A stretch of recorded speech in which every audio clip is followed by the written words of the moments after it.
पुणी वर्षा आशंका।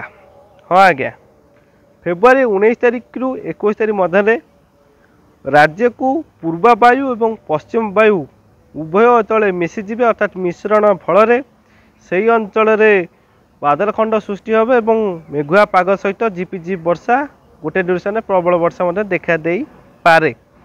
आज हूँ 12 तारिख, आम कथा हूँ 19 तारिख कथा। 7 दिन आहरी हाथ अच्छी देखा तापर जदि किसी परिवर्तन आसो निश्चित भाव में मुझे जनइबी।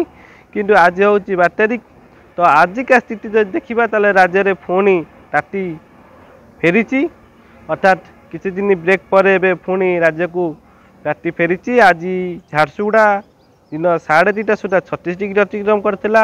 भुवनेश्वर तापमात्रा दिन 2:30 सुधा 34 डिग्री अतिक्रम कर सारी।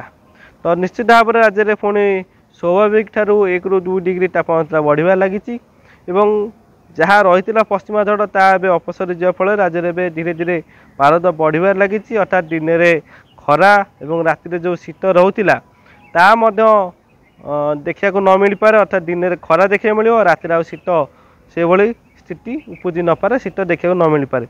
मझे मझे जो गोटे दुटी जगह पारद 9 डिग्री 10 डिग्री देखा मिलता ताहा स्वाभाविक तापमात्रा अर्थात बढ़ीज। अर्थात राति तापमात्रा बढ़ जहाँफल कि गरम लगे राति। तो मोटामोटी कह जाए आसंता 14 तारिख पर्यंत ये पाग देखा मिल।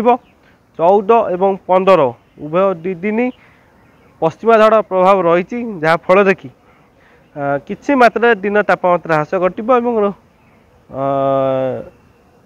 खरा टिके कम पुणी 16 तारिख रु पुणी तापमात्रा भागे बढ़ 19 तारिख बेलू पुणी एक पूर्वा वायु पश्चिम वायु मिलन फल बादल खंड सृष्टि होवार संभावना रही वर्षा आशंका रही।